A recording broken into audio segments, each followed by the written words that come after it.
Hey, Farmer Wants a Wife fans, we're here to talk about the journey to finding love and living happily ever after.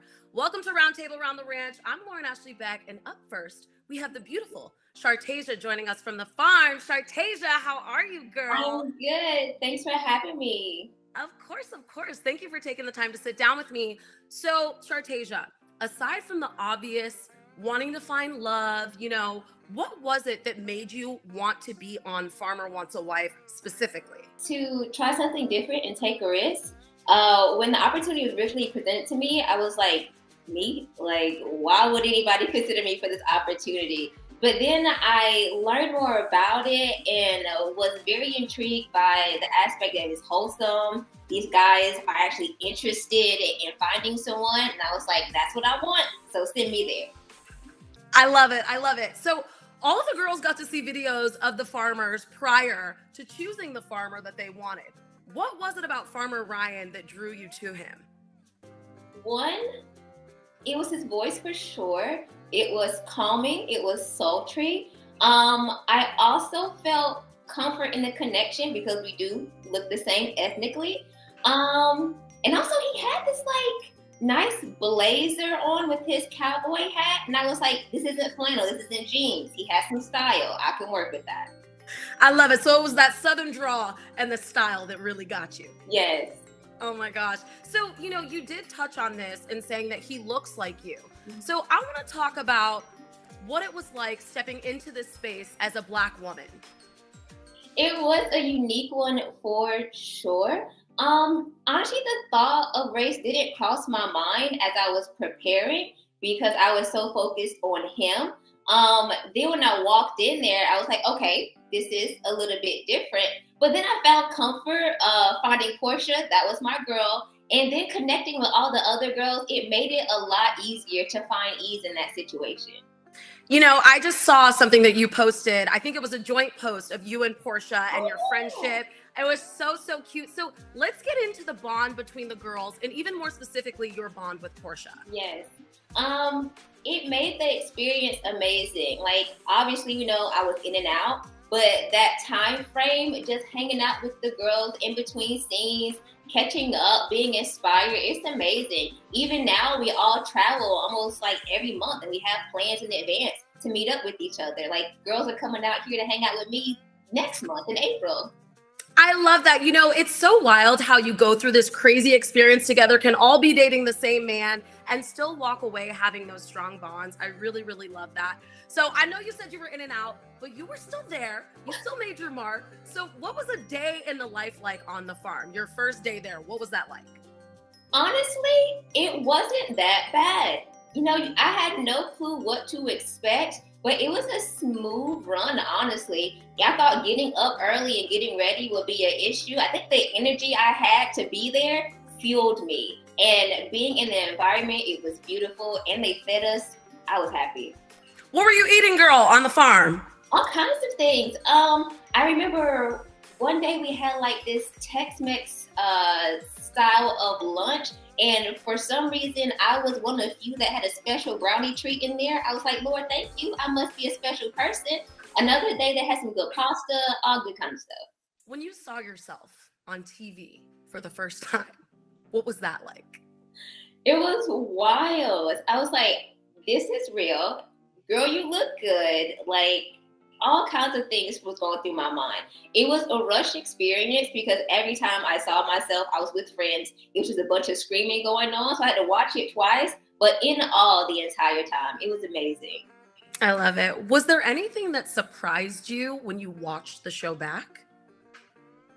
What surprised me was editing because we're there. So we know what takes place, but then we have no control of what's shown on TV. So watching that all come together was surprising. Okay, I know what you mean, girl, with the editing, because it can piece together the story in a way that you don't exactly remember living it as. We didn't get to see a lot of your interaction with Farmer Ryan. When you went on that first 10-minute date, were sparks flying? What was that conversation?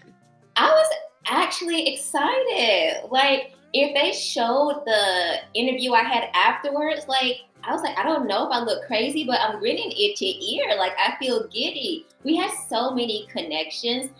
It was funny. My best friend, she said to me, what if they send you home? Not elimination, but home meaning like the Carolinas. That's where I'm from. I was like, girl, they wouldn't do that. I'm here to explore. He was from Charlotte. Like, we have so much in common with our background, athleticism, our family. I thought, wow, this is amazing. So you walked away from that first initial meeting being like, okay, we definitely are connected. There's no way I'm going home. At least I felt that way, yes. So, okay, tell me this. As the girls are going and talking to Farmer Ryan, are they coming back and reporting like, oh my gosh, he's so cute, he loves me, I love him? Or are you all kind of quiet, afraid to share too much too soon? No, we definitely shared details. Like, it was definitely all a girls crowd, especially with the girls I was with. So we were telling like, hey, be prepared. You got this, girl. No secrets. I love that. Walk us through that elimination. Was it awkward standing there waiting? Like, what was the sequence of events? Did Ryan's people go first? How did that work? They had us separated by farmer group, so we didn't get to experience any other elimination. We were looking through the window like, what's going on, okay? But then when we got in there, nerves, everyone's quiet, and then he's just standing up there. And we're hearing the names go, but it's interesting because of filming, it's stop and go, so the pressure is even like high right now, okay? But I'm hearing the names, I'm like, okay. Then I hear Portia's, I'm like, you go, girl. So it was still a lot of emotions of what's going to happen with me, but very much excited to see the other girls succeed. And then once that elimination went down, what happened next? Oh, that was a wrap, honestly. We said our goodbyes and they said, go ahead now. We got to film the girls that actually made it. No, I'm just playing. That sounds kind of like jaded, but no, it was a goodbye. We all hugged, said our final words, said that we'll stay connected, which we did, and then that was it. I went back to my hotel room and let things process. It didn't hit me till I was at the hotel what really happened, but definitely an interesting experience to say the least. Not to get too much into the nitty gritty, but how do you process something like that? I feel like when you go to an experience like this, you dream up all of these ideas, and to sort of have that dream end, how do you work through that? So I am a mental health therapist, so I prepared myself very well for this, but you can't be 100% prepared because we don't know what the future holds. In that moment, I was very much focused on presenting myself in a positive light, being kind, also being a shoulder for those that had more emotional responses on the scene. But when I got to the hotel, as I said, that's when it hit me. And it was a bit hard on me mentally to feel like, okay, what did I miss? Because I thought I had a particular experience and that wasn't what it was. And then I considered my difference ethnically, and I was like, well, is that something that came into play? Am I less than because of that? And I'm not gonna lie, that hurt me, and I cried for a while, walking to the hotel on the plane. But then I got back to my community back here in LA, and my friends were so supportive. They reminded me of who I was. And when I got back into my routine, connected with myself, those things dissipated. That's beautiful. So once you got back to your tribe at home, it was like, I'm Shartaysia, I'm good.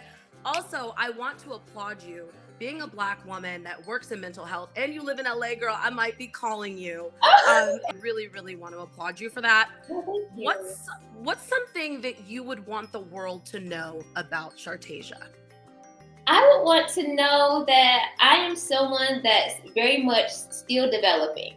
In my career field, people are like, oh, you're a therapist, so you should know. You should have it together. Honey, no, I'm human, okay? So something to know about me is that I am very open and genuine and honest and ready to see what life has to offer and hoping to experience a lot more personally and with new relationships. That's beautiful. I can't wait to see your love story unfold, girl.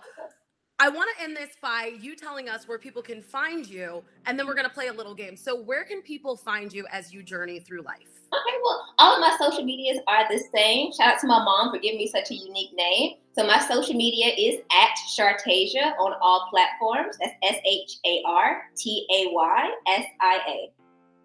Love it. All right, you ready to play some games, girl? Oh, for sure. I am a gamer. Let's go. So this one is, the first one is not so much of a game. I don't know if you're on TikTok, but there's this trend going on right now, and it's, do you feel bonita? So I want to know, Shartaysia, what makes you feel bonita? What makes me feel bonita? Me in braids, honestly, is my favorite hairstyle. Me in the color green is my favorite. That's why I have it on right now. What else makes me feel bonita? Being in spaces where I feel I can be free and genuine. That also makes me feel bonita. I love that. Where would you say the spaces would be that you do feel that you can be most free and genuine? Recently, I found in nature, and that's shocking because I'm a city girl that went to the farm and didn't think I would do that well. But since coming back, I've hiked snow-capped mountains, 7+ miles, horseback rides in mountains here in California, journeys, walks, all that kind of stuff. It's been amazing. Shartaysia, I want you to interpret these farmer phrases because I have no idea what they mean. Okay. Nervous as a cat in a room full of rocking chairs. Oh, you're just really nervous. You know, cats can be finicky. You know, they be jumping around a bit. Like, I do live in LA, but I am from the Carolinas, so I just got that one. Okay, and then what is 10 pounds of trouble in a 5-pound sack? Way too much trouble. Way too much. All right, let's do a little game of this or that. You ready? Okay, yes. Okay, heels or cowboy boots? Heels. Whiskey or an ice cold beer? Can I say neither?